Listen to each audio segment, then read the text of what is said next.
Hei, imeline hing! Olen Laina Helenurm ja sa kuulad mini-jutupäevikut Mõttekoht.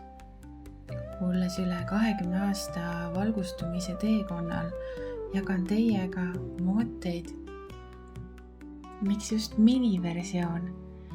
Sest meile polegi rohkem vaja. Nii lihtne see ongi.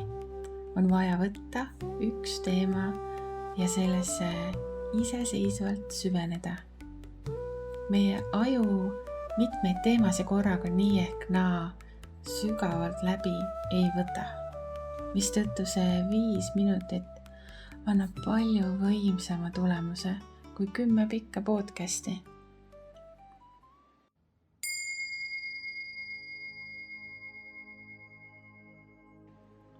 Kuidas me kõik oleme oma väge ära andnud. Kas vahel jääb arusaamatuks, miks on peale tulnud suur väsimus või miks emotsioonid käivad üles-alla, miks stress tõuseb ootamatult, miks ei ole aega endale. See, mida ma räägin, ei puuduta kõiki inimesi, aga see puudutab siiski paljusid.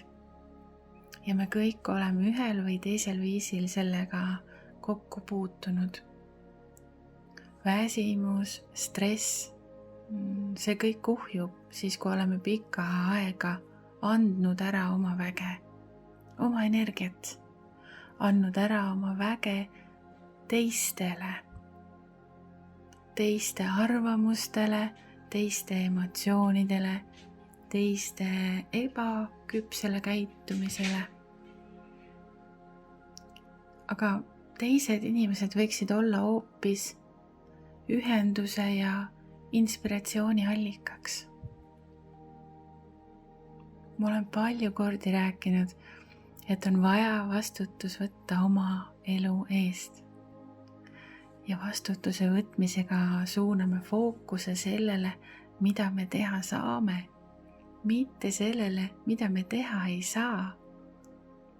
Nagu inglise keeles on ka lause where focus goes, energy flows, ehk siis sinna, kuhu me oma fookuse suuname, sinna meie energiaga läheb. Ja kui me keskendume sellele, mida me teha saame, siis me astume oma väesse. Aga kui me keskendume sellele, mida me teha ei saa, siis me anname ära oma väe. Et vastutuse võtmise vastand on süüdistamine. Just selle süüdistamisega annamegi ära oma väe, oma energia. Ja selle süüdistamisega teeme olukorra ainult iseenda jaoks halvemaks. Ja ma toon ka ühe väga-väga lihtsa näite. Näiteks kuskil järjekorras seismine. Tänapäeval on küll kõik need piksuaparaadid, aga ütleme näiteks kassajärjekorras seismine. Me kõik ju oleme seal seisnud, tundnud, kuidas pinge kasvab. Kuidas me mõtleme, et miks see kassapidaja kiiremini ei tee. Või mõelnud, et kuidas poe töökorraldus võiks parem olla. Aga võt just sellel hetkel, kui sa oma peas kurdad, siis sa annadki ära oma väe. Lastes stressi tasemel tõusta väliste tegurite tõttu kaotad oma energiat. Me ju teame, et me ei saa kontrollida seda olukorda, aga siis miks me lubame endal sellel olukorral ära võtta või õigemini isegi ära anda meie enda energiat, meie oma väge. Jah, mina olen ka seal seisnud, närviliselt mõelnud kunagi ammu. Olen mõelnud, et oi, jään kuhugi hiljaks. Ja tundsin ka seda pinge kasvamist. Kuni taipasin, et see kõik toimub ju mu oma peas. Ma ei saa seda olukorda muuta ja miks ma peaks ärritunud olema. miks ma ei võiks hoopis midagi head selle ajaga peale hakata, mil ma siin seisan? Miks ma ei võiks hoopis mööda minevate inimeste poole naeratada või kellelgi jutustada või hoopis mõelda homseid plaane? Aga ajapikku sain aru, et kõige parem on sellisel hetkel hoopis tulla kohalolusse, praegusesse hetke ja kerguses olla, üldse mitte midagi mõtlemata, lihtsalt olla siin ja praegu. Märgata enda ümbrust, märgata inimesi. Sest vahet ju pole, kas ma kannatan või mitte. Täpselt sama kaua ma seal kassajärjekorras ju ikka seisma pean.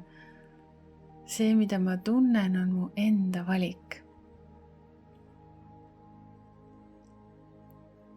Ja see oli tõesti üks lihtsama koelisem näide. Aga see sama rakendub ka kõige keerukamakatel ja valusamatel eluhetkedel. Näiteks, kus keegi teeb meile ilmselgelt ülekohut. Aga mis tehtud, see tehtud. Oluline on tuua fookus iseenda peale, teha teadlik valik, kuidas me ühele või teisele asjale reageerime. Me ei pea jääma ohvri rolli ja me ei pea süüdistama. Ja me saame valida andestuse ja me saame valida, kuidas edasi. Sellest hetkest, kui me lõpetame ohvri rolli ja süüdistuse ning toome fookuse enda peale, mõeldes, mida me ise teha saame, oleme tagasi oma väes.